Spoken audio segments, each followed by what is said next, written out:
एक एकड़ भूमि में गन्ने के कितने बड्स लगेंगे? पौधे से पौधे की दूरी कितनी रखें? प्रारंभिक बेसल डोज कब और कैसे दें? गन्ने के बड्स का बीज उपचार कैसे करें? तो नमस्कार दोस्तों, मैं आपका दोस्त महेंद्र नरवरे आपका एक बार फिर स्वागत करता हूं आपके अपने YouTube चैनल कृषक मित्र पर। आज के वीडियो में हम बात करेंगे एक एकड़ भूमि में गन्ने के कितने बड्स लगेंगे, पौधे से पौधे की दूरी कितनी रखें, प्रारंभिक बेसल डोज कब और कैसे दें, गन्ने के बड्स का बीज उपचार कैसे करें।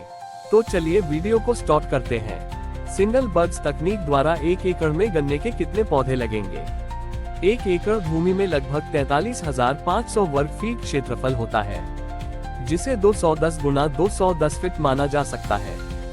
210 फीट भूमि में 5 फीट के अंतराल पर लगभग 42 नालियां बनेगी। इस हिसाब से 210 फीट की प्रत्येक नालियों में 1 फीट के अंतराल पर लगभग 210 पौधे लगेंगे।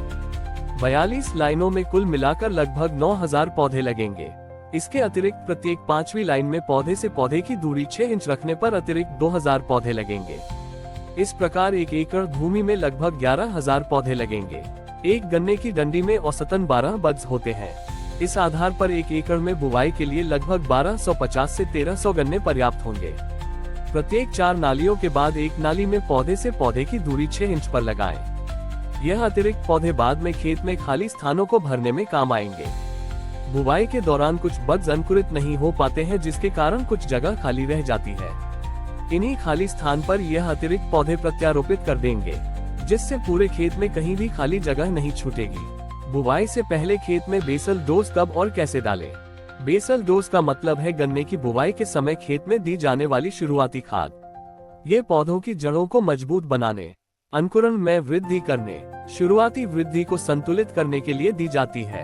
ये खाद बुवाई के समय या खेत की तैयारी के दौरान मिट्टी में दी जाती है। कौन कौन से खाद का प्रयोग करें?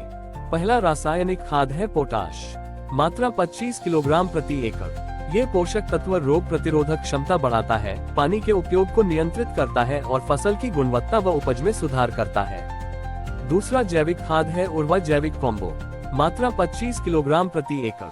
यह एक पाउडर आधारित जैविक मिश्रण है जो मिट्टी की गुणवत्ता और उर्वरता को बढ़ाता है।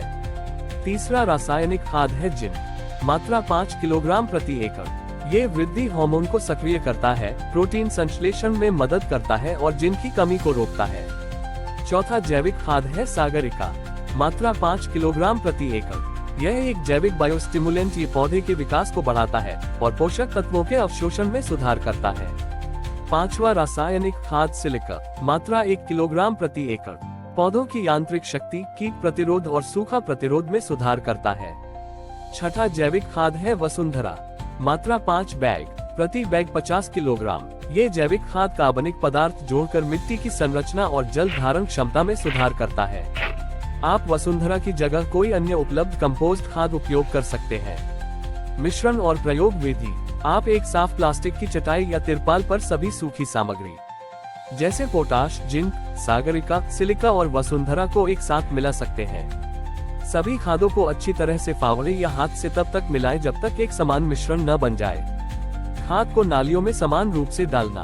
तैयार मिश्रण को खेत की नालियों या बेड पर समान रूप से बिखेर दें। यह विधि प्रभावी है क्योंकि यह पोषक तत्वों को सीधे पौधे के जड़ क्षेत्र के पास रखती है, जिससे शुरुआती विकास में मदद मिलती है। अच्छे परिणामों के लिए आप रासायनिक उर्वरकों को पहले डाल सकते हैं, फिर कुछ दिनों बाद जैविक खाद या जैव उर्वरकों जैसे उर्वरक कॉम्बो, वसुंधरा, सागरिका का प्रयोग कर सकते हैं।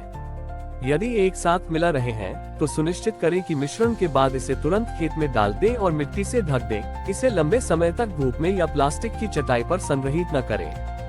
गन्ने के बीज का शोधन या बीज उपचार कब और कैसे करें? एक किसी बड़े बर्तन में 100 लीटर साफ पानी ले लें।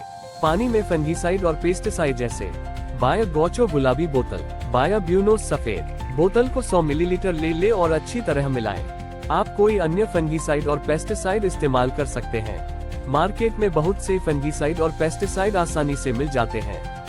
हमने अपने खेत में ऊपर दिए हुए पेस्टिसाइड और फंगीसाइड का ही उपयोग किया है। घोल को किसी डंडे या हाथ से तब तक हिलाएं जब तक वह पूरी तरह मिक्स न हो जाए।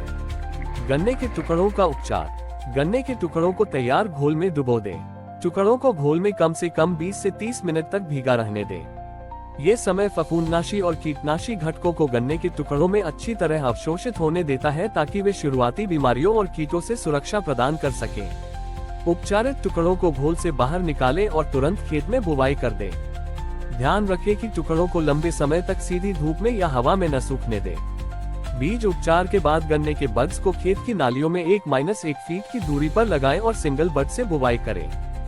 गन्ने के बड्स को खेत में लगाने के बाद टुकड़ों को लगभग आधा इंच मिट्टी से ढक दें। ध्यान रहे कि गन्ने के बड्स ज्यादा गहरी मिट्टी में न दबे। ज्यादा गहरे दब जाने से गन्ने का अंकुरण बराबर नहीं हो पाता है, जिसके कारण खेत में बहुत सी जगह खाली छूट जाती है।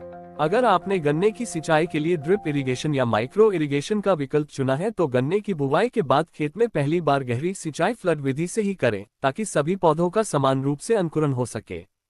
तो दोस्तों, आज के वीडियो में बस इतना ही। अगले वीडियो में हम बात करेंगे ड्रिप इरिगेशन तकनीक गन्ने के खेत में कैसे लगाएं एवं इस तकनीक के क्या फायदे हैं।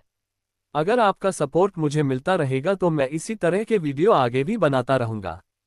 कृपया चैनल को सब्सक्राइब करें, वीडियो को लाइक शेयर कमेंट करें। धन्यवाद।